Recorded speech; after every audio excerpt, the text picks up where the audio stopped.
Hello there guys and welcome back to the channel. Right, so we finally have some news. We don't still have the full event list, what's gonna be happening in February, nor we have the champion abilities breakdown or anything, but we have updates to Cavalier level difficulty. And I for one am quite glad to hear about it. Now there is like a lot of beating around the bushes and intended, well, there's basically a lot of whiff waff in the article, but we can kind of skip most of the part. The thing that they talk about there is like time investment and the purpose and how cool it is. We see some crazy numbers from champions we otherwise couldn't, and part of it is true. There are a lot of aspects of quality difficulty that I do enjoy. And Kabam themselves are admitting here that initially Cavalier difficulty took significantly longer than it should, and that's why we have seen the changes with the buffs. And truth to be told, last month or last 2 months, the Cavalier difficulty didn't feel too lengthy. Because you were able to, ramp up your champions quicker, do a lot of damage, and there were no 4-star challenge mode requirement things. They do say, however, that the rewards for Cavalier difficulty are not changing. So that's the first thing. Unfortunately, they're not changing the rewards. I personally obviously feel that they should, because let's face it, currently exploring Cavalier difficulty doesn't really give you with that sense of I have finished a piece of content, I'm getting some juicy rewards now. You hardly get to open anything. It doesn't give you a full 6-star crystal. I don't think, maybe it does give you like a 5-star crystal altogether, but there is no like 5-star crystal in the rewards themselves. And anything else you earn there is kind of like a little bit chunks and pieces of anything. I'm not saying the rewards are completely awful, but they definitely don't feel impressive. And as each progressing month passes by, as we get more and more opportunities to earn the same rewards elsewhere, it's just not looking great. I think they should have definitely changed up the rewards. That shouldn't be in discussion at this point. I think the rewards that they gave us were subpar at best when Cavalier difficulty started, but with each and every single progressing month, the rewards are getting proportionally worse and worse. So hopefully they do change that. But the main thing is that we can see a ton of new sets and buffs, which I'm super happy with, because that was like the biggest thing about Cavalier difficulty, that it kind of to a large degree felt repetitive, because we all the time had to deal with the same global buffs, same buffed up, so same diss track, and so on. Now, at least, finally, we're gonna have like an alternative option, and they'll list here the full abilities for each and every single class. I don't want to make this video like all about that, and I am more than likely to make a video or maybe a couple of videos, because it could otherwise be very long, where I discuss these buffs in bigger detail and possibly try and predict which champions could potentially shine, and also suggest champions outside of these classes that could be viable, because that is a quite cool thing here. For instance, when you are gonna be in Science Quest, let's say, so we have Waxing Blind. Science attackers gain indefinite passive fury, increasing attack rating by 20% every time they remove poison effect or are immune to one. So that is gonna be like primary damage stacker. Addition to that, Science attackers reduce the potency of defenders' poison effects by 85%. Additionally, whenever Science attacker dodges an attack or performs a well-timed block, all their poison debuffs and passives are removed. So you kind of can use any Science champion, even if they're not poison immune or if they're not able to purify the poisons by themselves. The poisons will deal significantly less damage, and you're going to be able to purify them. Further, that whenever the defender struck or blocks an attack, there is a 20% chance to inflict the attacker with a poison debuff, dealing 100% of defender's modified attack as direct damage over 10 seconds. So you're going to be getting a lot of poisons on you. And lastly, weak in the knees is the attacker is inflicted with a permanent passive weakness, reducing their attack rating by 50%. This weakness is removed while the defender is suffering from a non-damaging debuff. So all of these interactions are quite interesting. And for instance, you are more than likely gonna be able to, for instance, use Ghost, because you're gonna be getting a lot of poisons on you. You're gonna be stacking them into Furies, and even with a 50% weakness, Ghost should be able to completely shred this quest, because you're gonna be getting a lot of poisons that, yeah, you can benefit from.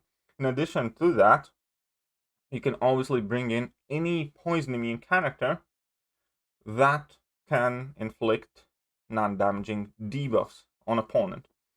So, for instance, I don't know, for example, it's probably not going to be the best example, which is what I'm going to dedicate another video to, but you can bring in, let's say, Black Widow Clairvoyant, land a combo, she goes poison immune, and then whenever you activate level 2 places buff immunity, which is a debuff, and you get rid of that weakness, and you can kind of get around all of these nodes using other champions.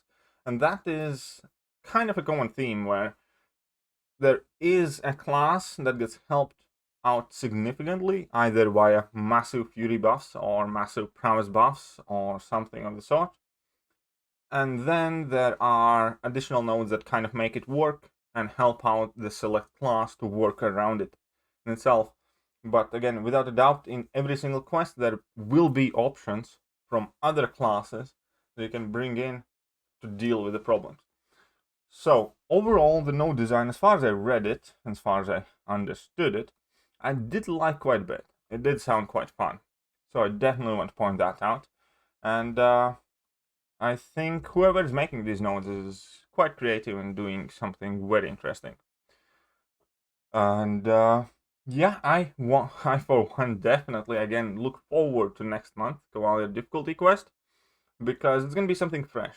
Because currently definitely already kind of felt stale, and it was getting repetitive, and that's kind of hard to escape from. But as Kabam says here in the bottom, throughout 2021 we'll be releasing 3 full sets of support buffs and challenge buffs. With new buffs, we hope to introduce new characters into a viable pool of champions that summoners can use to tackle ongoing challenge of Cavalier difficulty. So we're gonna get more of these kind of node sets, and then arguably, probably they will alternate, and they can mix match them. And that could actually make Cavalier difficulty a very fun piece of content once again. Now, from a point that I touched in the beginning of the video, and it's very important that this is not missed out. For content to feel fun and rewarding, and for people to be excited about it, it's also very, very important for the rewards to be adequate.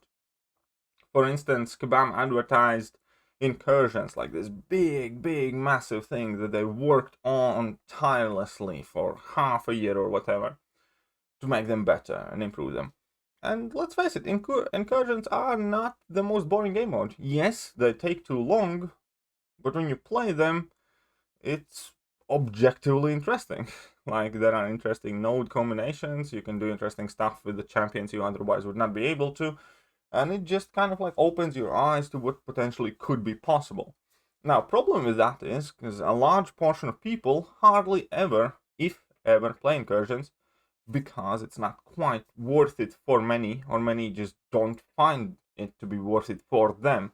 Now, no offense to you if you personally think that incursions are well worth your time and effort and you enjoy them, fair game, but there are a lot of people who don't really touch the game mode at all, or maybe like once a month, and that's it.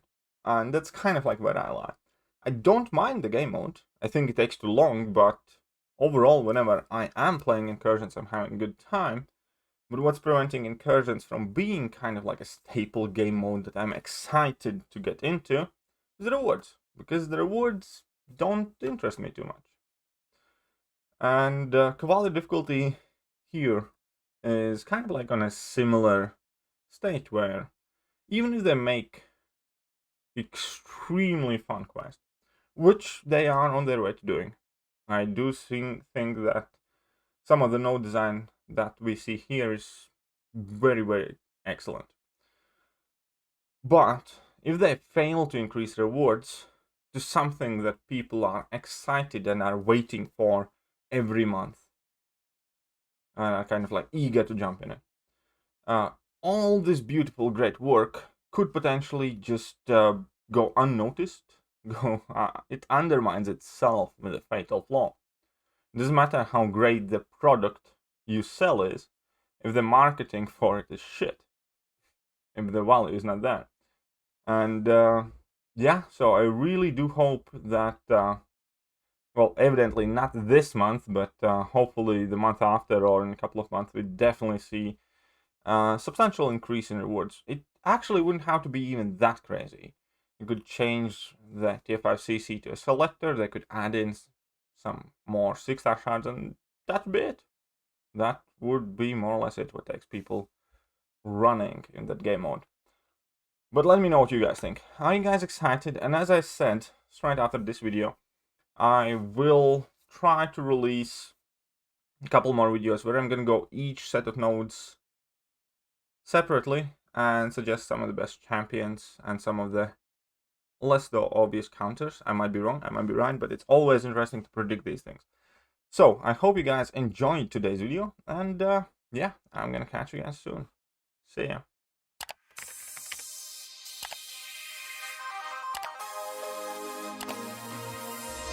Hello there guys, and welcome back to the channel. So we have all the information about